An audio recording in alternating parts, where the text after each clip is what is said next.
Sorry for the abnormally long intro music there.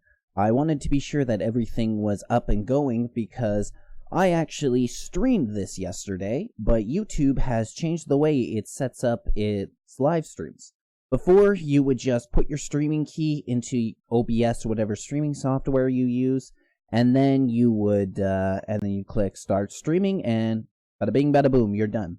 Well, apparently they've changed that, and I didn't realize that you not only do you have to click start streaming on OBS, you also have to click start streaming on YouTube itself. Otherwise, it doesn't go through. So I did a whole 50 minute segment yesterday that nobody got to saw because of it. So I wanted to be sure that things were up and running and things were doing well before I continued any farther. Yeah, that was more than annoying. So there's some news that I really wanted to jump on as soon as possible, but I missed the opportunity. And it was a little too late. I was a little tired. I didn't feel like continuing on. Now, first things first, before I get into any of the news, I want to tell you guys about the True North Report website. The True North Report News Network. Money down, it's not much, but as you can see, I've got at the top, I've got TNR Originals, which are videos I've put out, which are articles I've written on the website. You can go and check it out. I also have here, sort of like what they do at Drudge Report, I am linking to articles from different news sources, what I consider to be the most important news of the day. I try and keep it updated every single day as much as possible, as well as linking to news websites that I like. Wouldn't say I trust all of them, but they're better than the alternatives. So this would be where Post-Millennial falls in. I like them more than CBC or National Post or any of that, but, they're still a news source. Someone like Canuck Law, that is a news source I trust. Spencer Fernando is an individual, so it is more opinion pieces, but these are just areas you can go check out your news. I've linked videos from other people that I have not done. I claim no credit to them, but what I feel are important news that you're getting from people, as well as some channels that I like and that I follow. And then you also have all sorts. You can go articles that I've written. I've linked the videos that I do. I don't know yet how to link live streams into here, so you can watch it right from the website.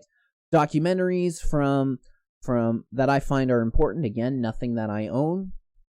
And documents that are available. So far, I put on stuff such as the Epstein court deposition and the FBI finders documents.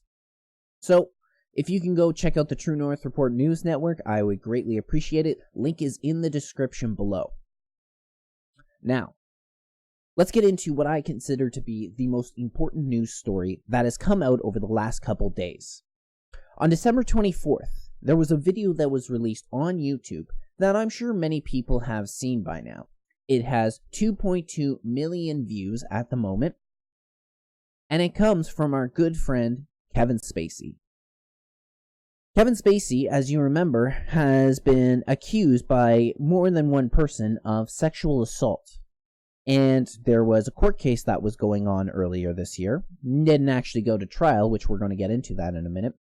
But on December 24th, 2018, he released his first video called Let Me Be Frank, in which he talked about what was going on as his character Frank Underwood from the show House of Cards. And this is what he did again.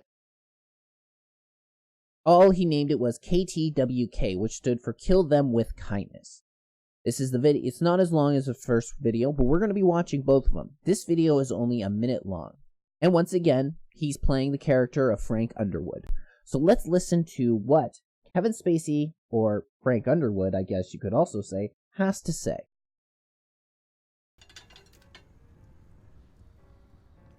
You didn't really think I was going to miss the opportunity to wish you a Merry Christmas, did you? It's been a pretty good year, and I'm grateful to have my health back. And in light of that, I've made some changes in my life, and I'd like to invite you to join me. As we walk into 2020, I want to cast my vote for more good in this world. Ah, yes, I know what you're thinking. Can he be serious? I'm dead serious. And it's not that hard, trust me. The next time someone does something you don't like, you can go on the attack, but you can also hold your fire and do the unexpected. You can kill them with kindness.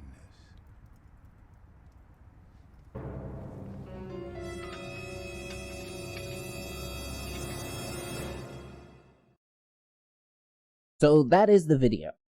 Now, I've kind of gotten the feeling from his last video he put out, the one about Let Me Be Frank, I kind of got this feeling that has been reinforced by the release of this one.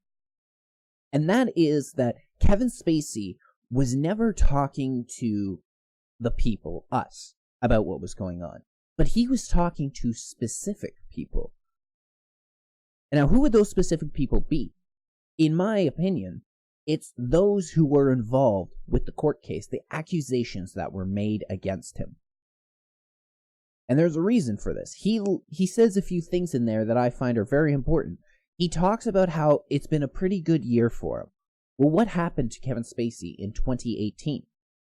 2019, sorry. That we're going to be getting into in a minute.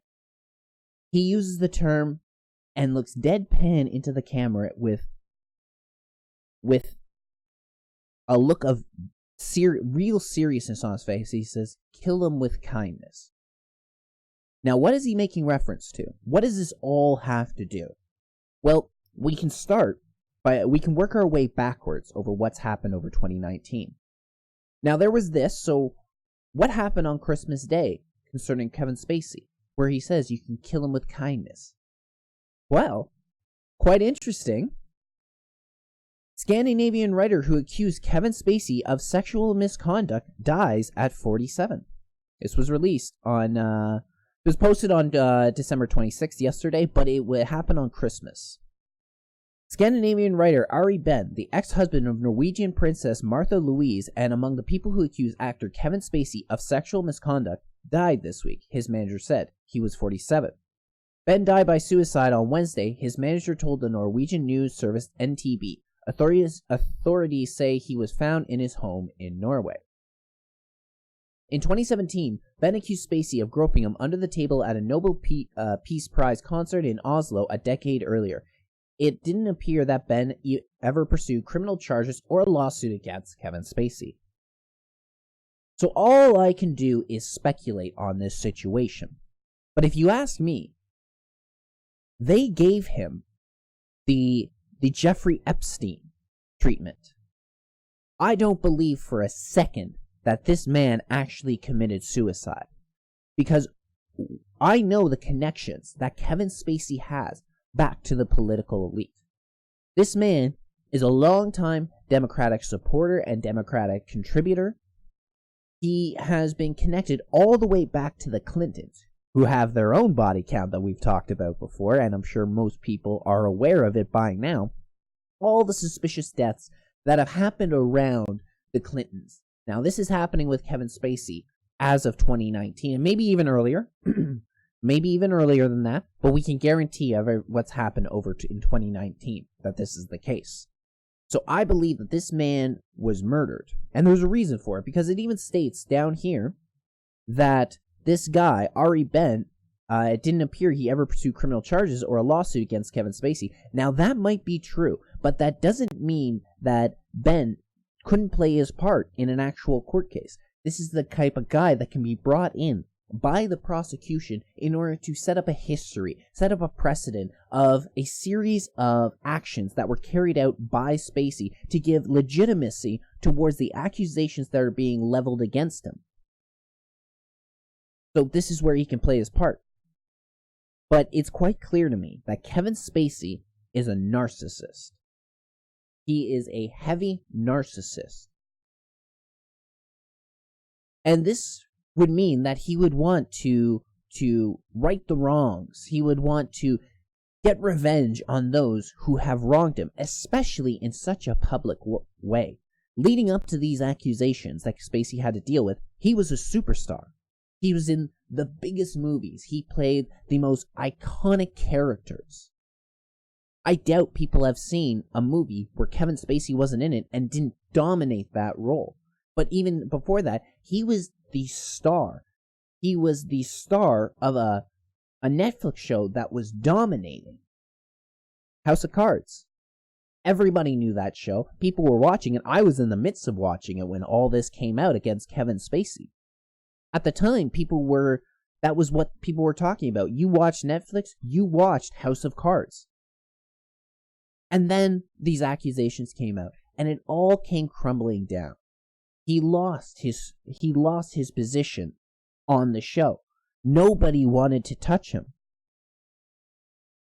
His image that he had built up for the last 2 or 3 decades was completely destroyed. You just wronged a narcissist in public in the worst way. You can guarantee that there is going to be payback for that. Now, in Christmas Day 2018, 1 year ago, a little over a year ago, he released this video here, the Let Me Be Frank video. Now let's watch this one and see what he says, and then compare that not only to what he did in the Kill Him With Kindness video, but also what happened, over the last year.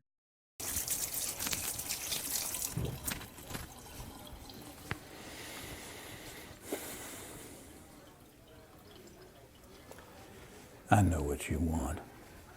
Oh, sure, they may have tried to separate us, but what we have is too strong, it's too powerful. I mean, after all, we shared everything, you and I. I told you my deepest, darkest secrets. I showed you exactly what people are capable of. I shocked you with my honesty, but mostly I challenged you and made you think. And I know what you want. You want me back.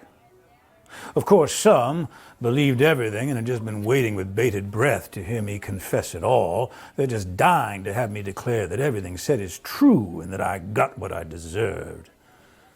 Wouldn't that be easy if it was all so simple? Only you and I both know it's never that simple, not in politics and not in life. But you wouldn't believe the worst without evidence, would you? You wouldn't rush to judgments without facts, would you? Did you? No, not you. You're smarter than that. Anyway, all this presumption made for such an unsatisfying ending, and to think it could have been such a memorable send-off. I mean, if you and I have learned nothing else these past years, it's that in life and art, nothing should be off the table. We weren't afraid, not of what we said and not of what we did, and we're still not afraid. Because I can promise you this. If I didn't pay the price for the things we both know I did do, I'm certainly not going to pay the price for the things I didn't do. Oh, of course, they're going to say I'm being disrespectful, not playing by the rules, like I ever played by anyone's rules before. I never did, and you loved it. Anyhow, despite all the poppycock, the animosity, the headlines, the impeachment without a trial, despite everything, despite even my own death, I feel surprisingly good. And my confidence grows each day that soon enough you will know the full truth. Well, wait a minute. Now that I think of it, you never actually saw me die, did you?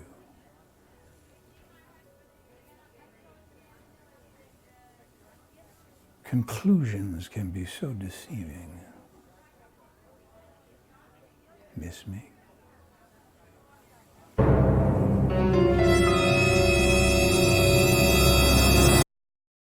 So that was released December 24th, 2018. Just before the series of events that we are going to get into. Now, in this situation, in this video, I think it's a little bit different than the Kill Him With Kindness video, in that he was talking to someone in particular, but he was also sending a message to the audience. The way that some of the stuff he said, but buried underneath everything, buried underneath his overt message where he's talking to us, the people, he was sending a clear message to those who wronged him. And this video was released very soon before everything started crumbling down. Not for Kevin Spacey, but for the allegations around him. We go now to Tiffany Fitzhenry's official website, tiffanyfitzhenry.com. This was released 11 months ago. Kevin Spacey whistleblower killed. The first whistleblower to go public with allegations branding Kevin Spacey a sexual predator is dead, and her grieving family is demanding answers. In a world-exclusive, Radar Online revealed yesterday that the investigators have launched a murder probe into Linda Culkin's mysterious death, while 59-year-old Kevin Spacey faces a felony charge of indecent assault and battery for allegedly groping a young man in Nantucket, Massachusetts in 2016. On February 25th, Culkin was walking to her home when she was mowed down by a Toyota as she stepped into a busy intersection. Quincy Police Captain John Dugans told Radar. She later died at Boston Medical Center. No charges were filed against the driver, who remained at the scene. This is coming from Culkin's cousin Cindy, 60. Quote, Linda was one of the first to accuse Kevin Spacey of attacking young men, and I find it very odd that you don't hear anything more than her accident, or about the person who hit her. It's like it happened, and now there is nothing.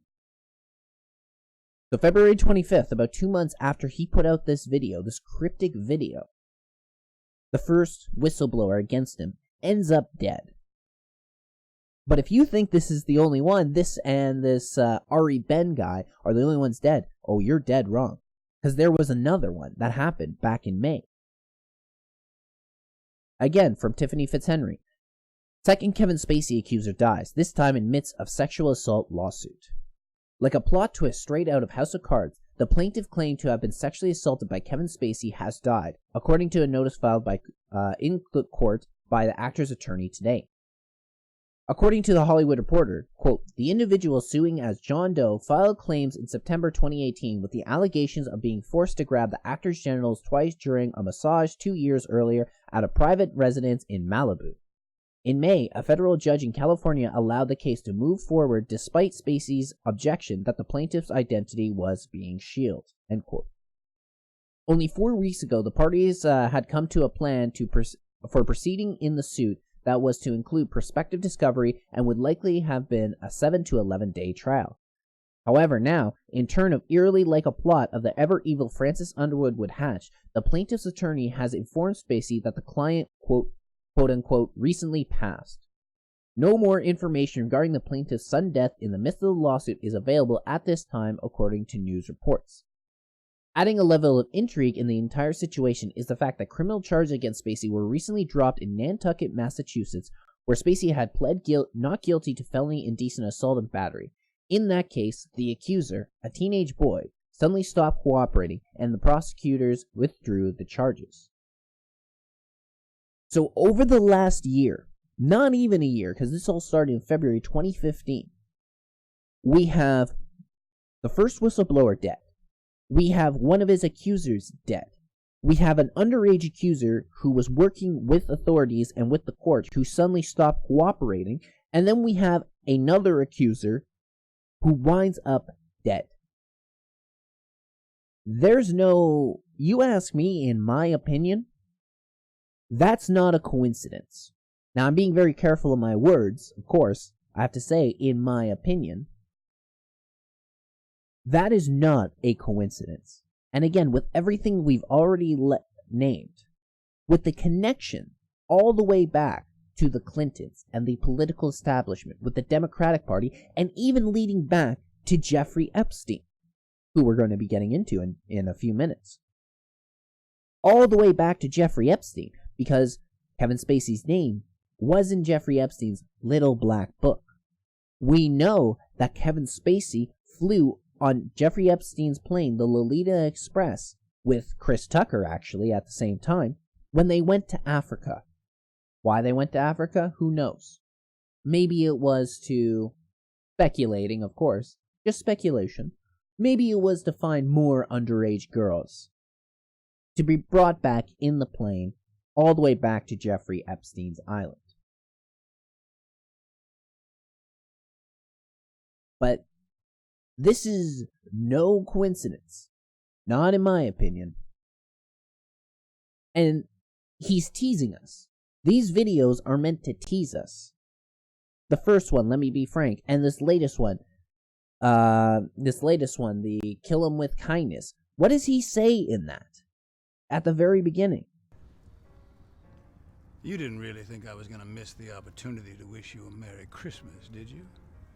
It's been a pretty good year, and I'm grateful to have my health back.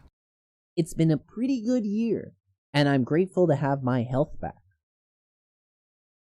It was a damn good year to be Kevin Spacey, because all the people accusing you ended up dead or stopped cooperating. All the charges against you were dropped. See, Kevin Spacey, he's been an asset to the deep state, and the deep state is paying him back. He's done a lot of good for them, done a lot of propaganda films for them. And now, when he got into trouble, they were there. They were there when he needed them in order to make all these problems go away. So don't believe for a second that this is just all a coincidence, which some will believe it's just a crazy conspiracy theory. Well, call me a conspiracy theorist then. Because I'll tell you right now, this conspiracy theory makes a lot more sense than that all these accusers just suddenly drop dead.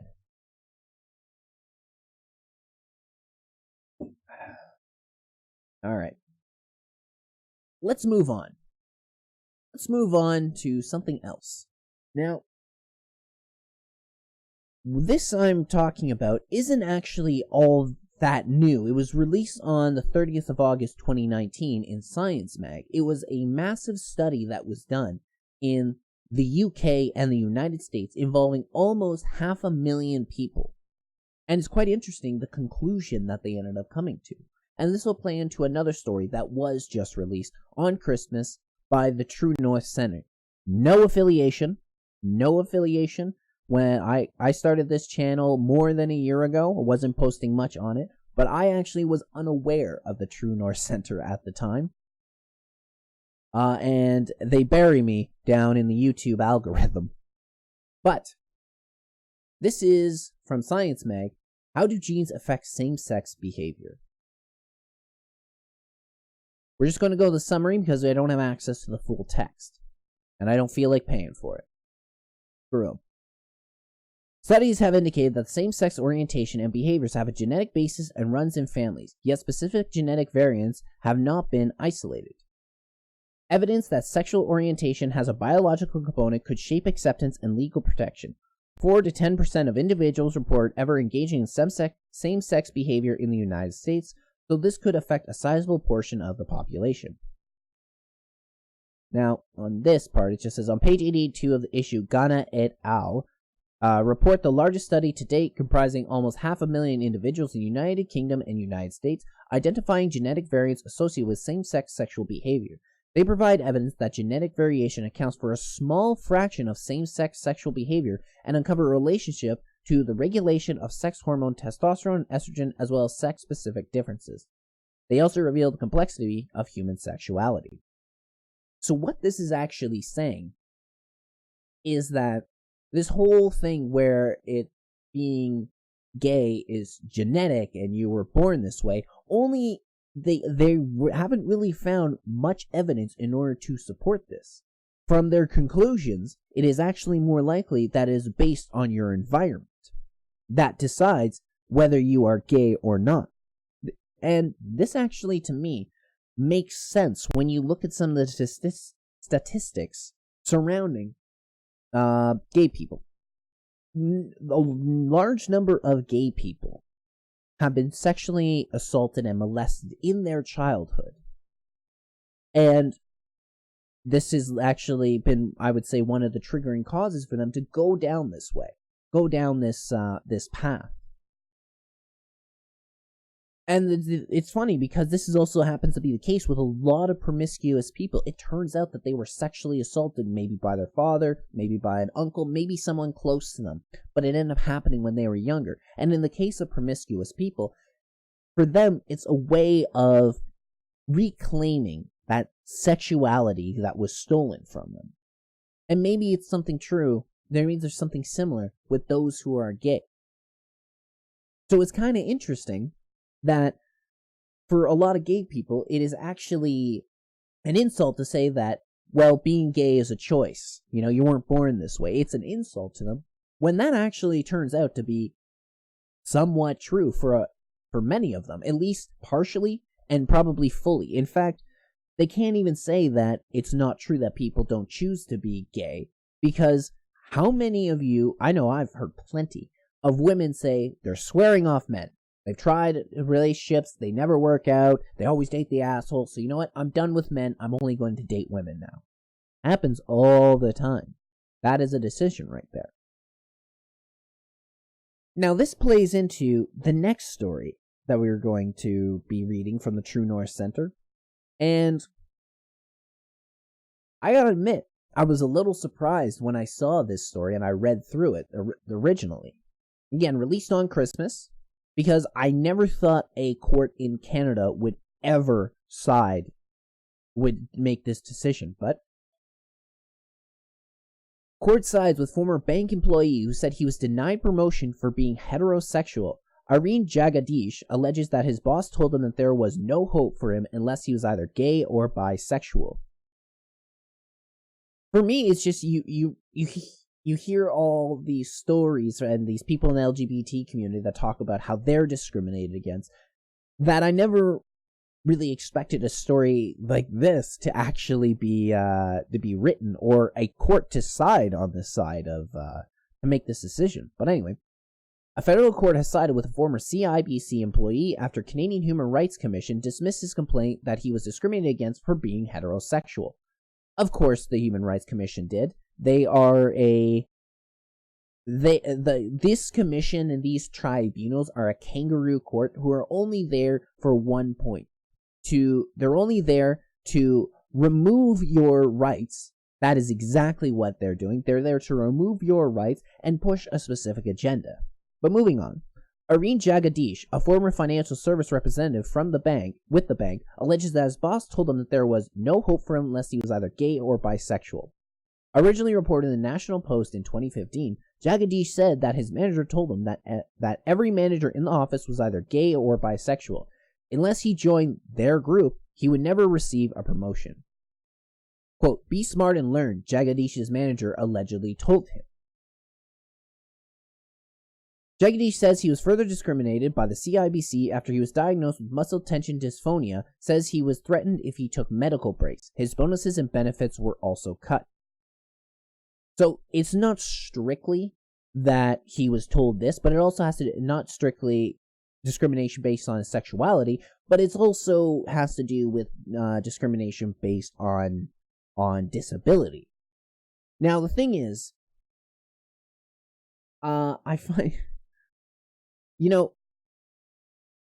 this is one reason that I don't like the LGBT community.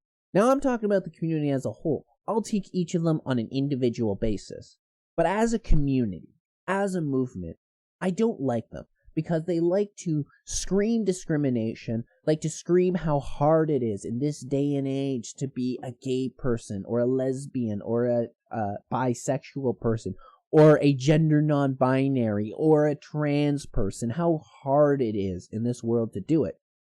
But when you look at the size of this community, what are we talking about? 1% of the population? Really?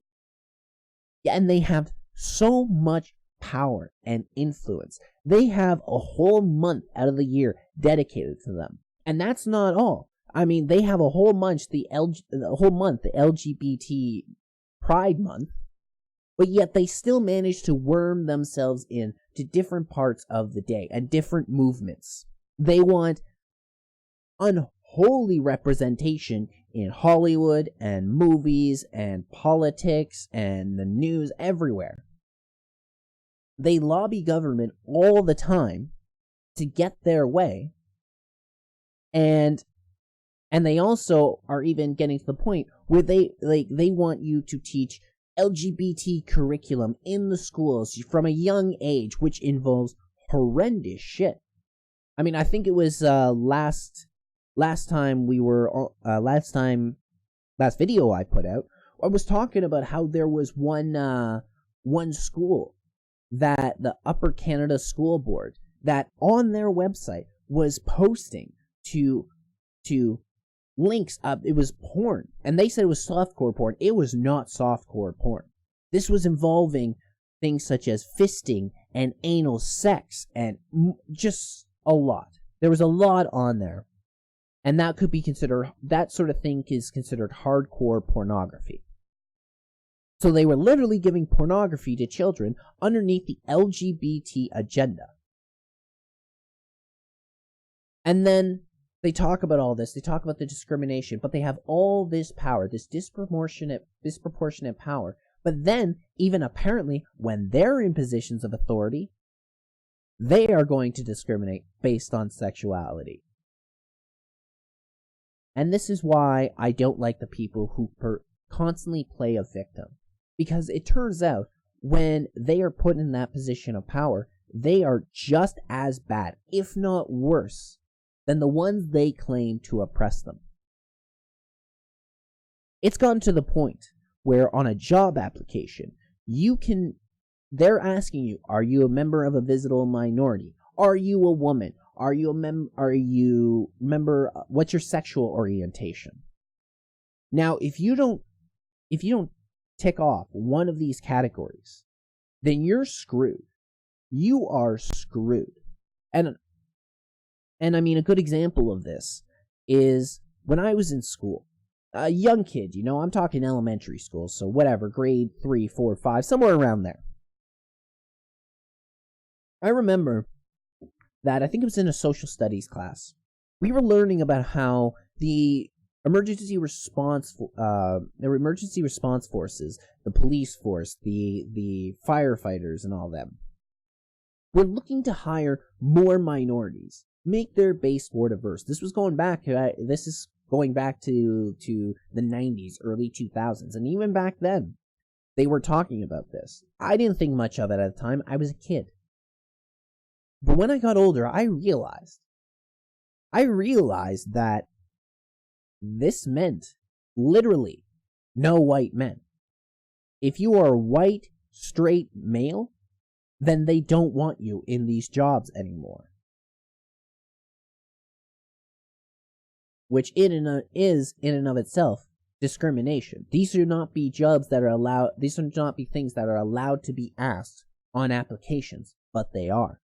In the name of progressivism and inclusion and diversity.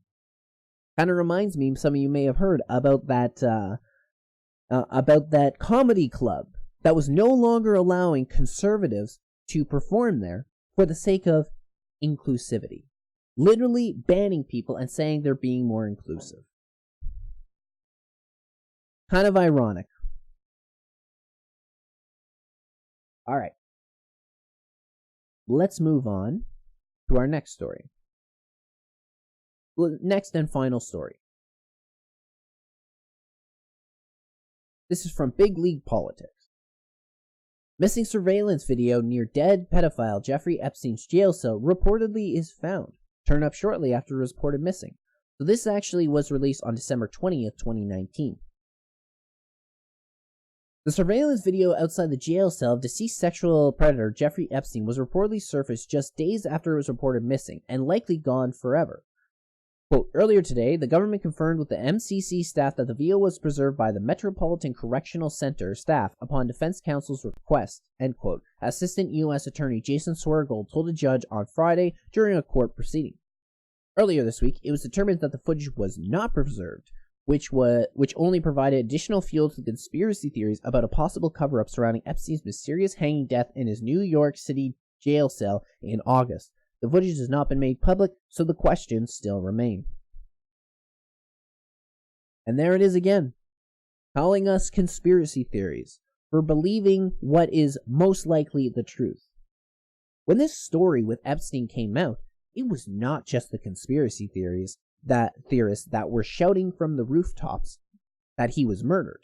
No, it was mainstream journalists and even not mainstream journalists, mainstream blue check marks on Twitter that were shouting this. And many of them absolutely were journalists who were saying, this is friggin' suspicious. It does not seem like a suicide to me. But even the normies were getting into this and saying, no, that doesn't sound right, that, like, with his connections.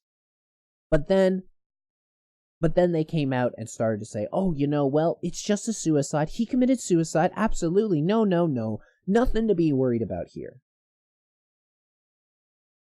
So apparently,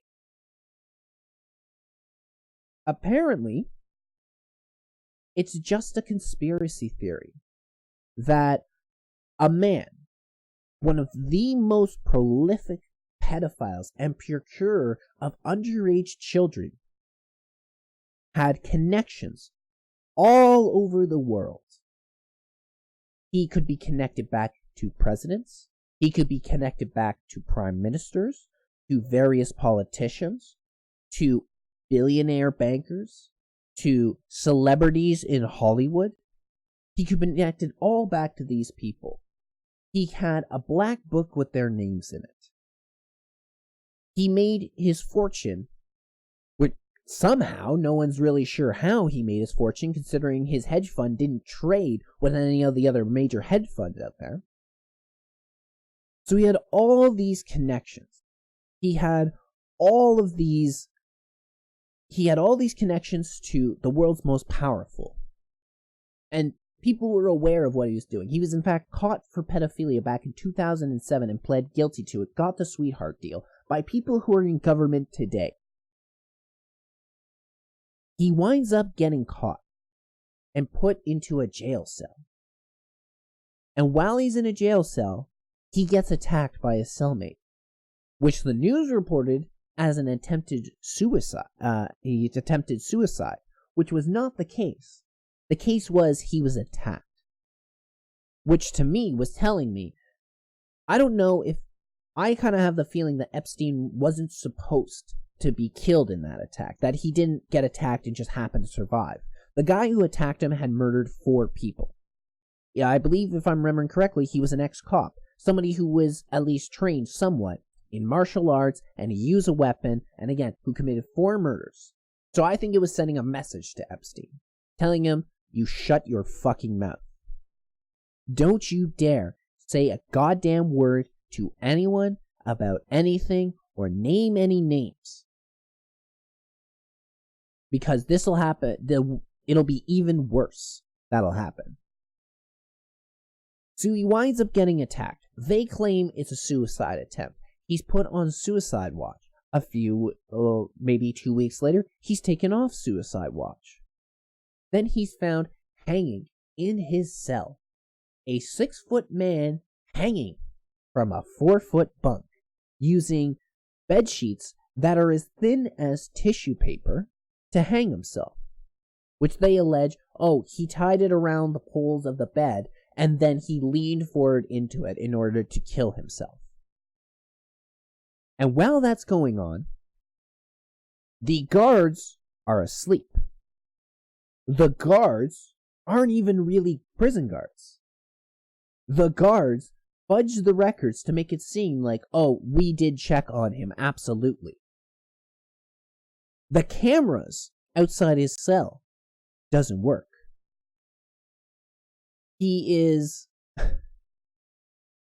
pronounced dead, despite the fact all the connections, including the connection back to Israel and the Mossad. And that was actually confirmed by a former Israeli intelligence official, Ari Ben Menash. He ended up saying that, where is it? There it is.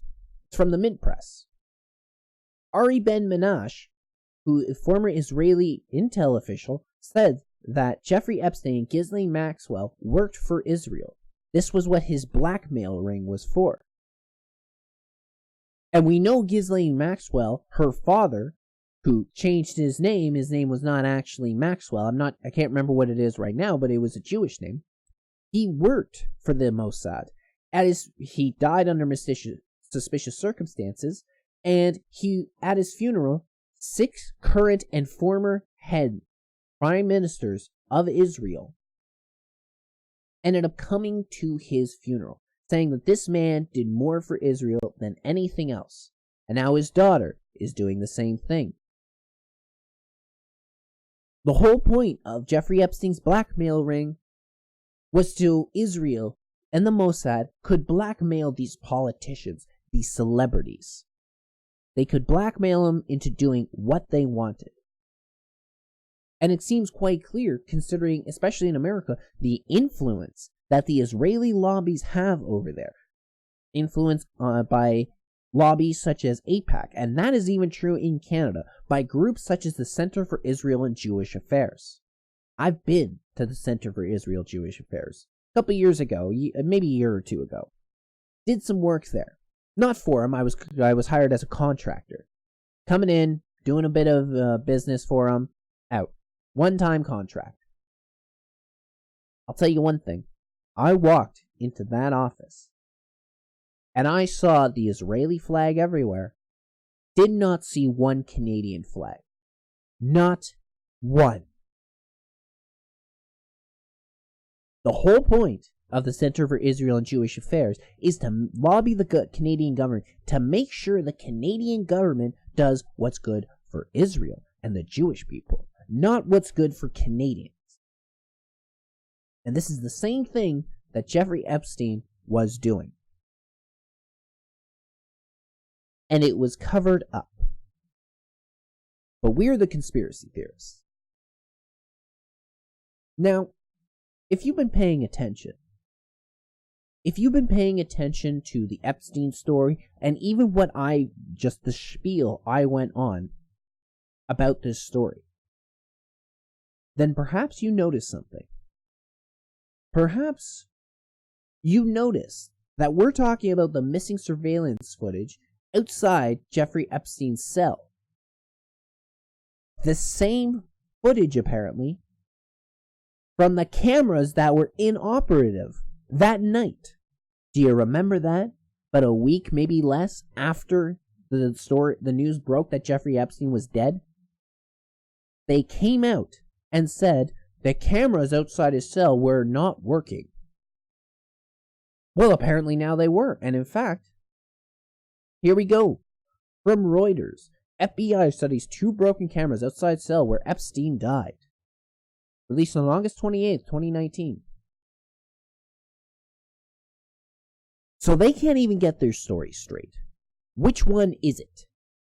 Were the cameras not working, or were the cameras working? Did you lose the surveillance footage? Did you find the surveillance footage? None of it's been released. And it's the FBI doing. The same FBI that raided Epstein's island. The same FBI that took boxes of evidence away and was never heard from again. Never heard from again. And you don't hear anybody in the mainstream talking about this. Oh no, everybody focus on Trump's impeachment. It happens to be that, Trump's scene from Home Alone 2 was cut out of the CBC airing of it.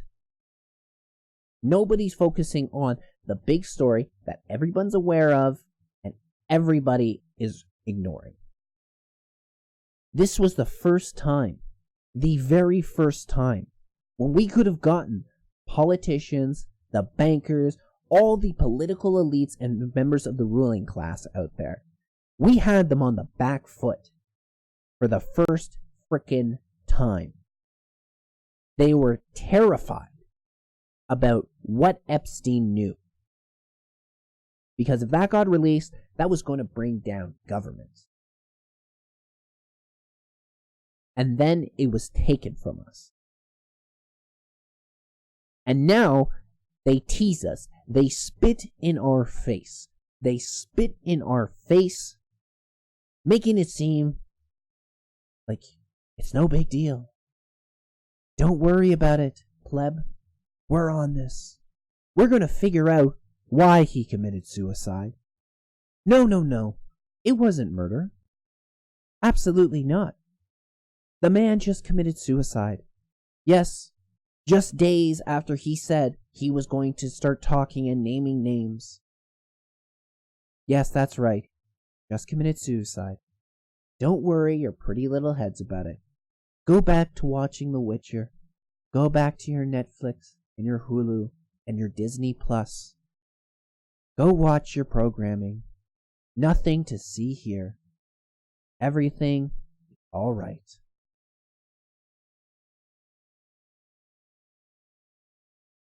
They mock us to our faces. And the worst part about it is most people aren't going to do anything about it. Most people have forgotten who Jeffrey Epstein was.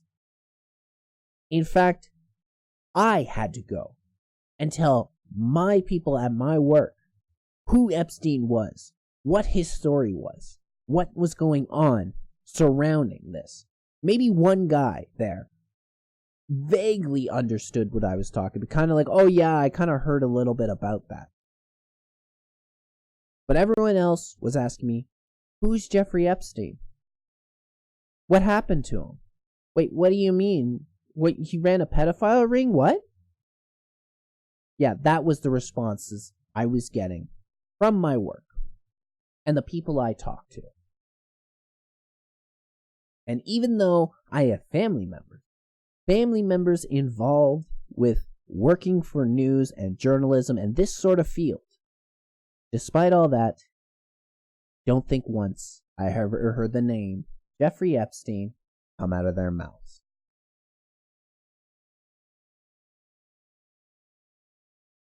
The only people trying to keep this alive are independent journalists with only a limited reach and the ones spreading the memes. That's it. And it's dying. The story is dying. Will the people ever know the truth about Epstein? Will anybody ever be charged for visiting his island? Will anybody ever be charged for his murder? Probably not.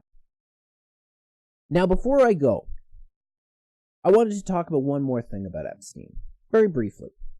There are some out there that believe that Epstein is in fact alive, that Epstein was replaced with a body double. In fact, I believe it was Hillary Clinton's brother that some believe was the body double. Let me see. Oh, wait. Hold on. Let me see a picture of the guy, just to be sure. And this was, anyway, the reason that it was supposed to be is the guy, Hillary Clinton's brother, died not too long ago. Tony Rodham. People were believing it was him because he bared at least a somewhat similar resemblance to Epstein, and that he could, with some surgery, he could be replaced with Epstein. And the point is that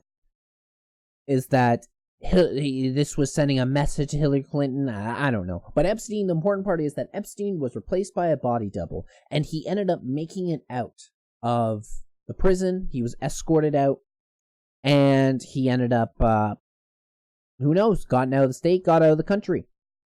The reason I don't believe this is more to do with the logistics of getting that done and the risk of getting that done.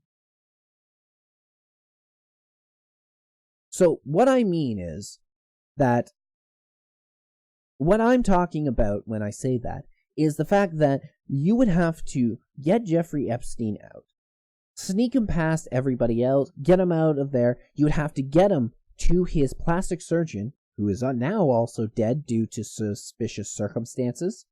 You'd have to get him out there, and then from there, again, probably get him out of the country, because most people in America probably at least know what he looks like by now. They probably at least seen his picture plastered on the news. So he couldn't really be going out or doing anything in public, which probably means you get him out of the country. Get him into a different country. Probably Israel. I mean, again, going back to how he was an Israeli asset, he did have Saudi Arabian fake passports in his mansion. That was discovered. And Saudi Arabia is right next to Israel. It'd make more sense that if you had to get out, you fly to a country like Saudi Arabia and then get sneaked back into Israel, if necessary. But the main reason is because it would be difficult to get him out. But the main problem you have, especially what ended up happening just days before his murder, where he said he was going to name names, is that you have this risk now that he is going to talk. To me, he seems like Jeffrey Epstein seemed like a coward. When he's put into a tough situation like the jail cell, he was prepared to sell out in order to get better accommodations. That's most likely what was going to end up happening with him. Get a reduced sentence, maybe. He's lived a life of luxury. He's not the type of guy that's going to enjoy or do well spending the rest of his life in a jail cell. And now he's in another form of jail cell.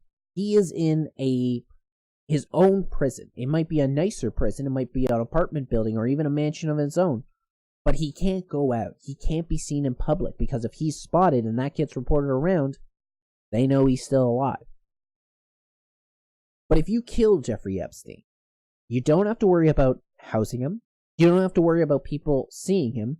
You don't have to worry about him talking or sharing any information. It all dies with him. And Israel got what they wanted out of him. They had about 2 decades of information on celebrities and bankers and political elites who were going to his island in order to have sex with underage girls. So they got what they wanted out of him.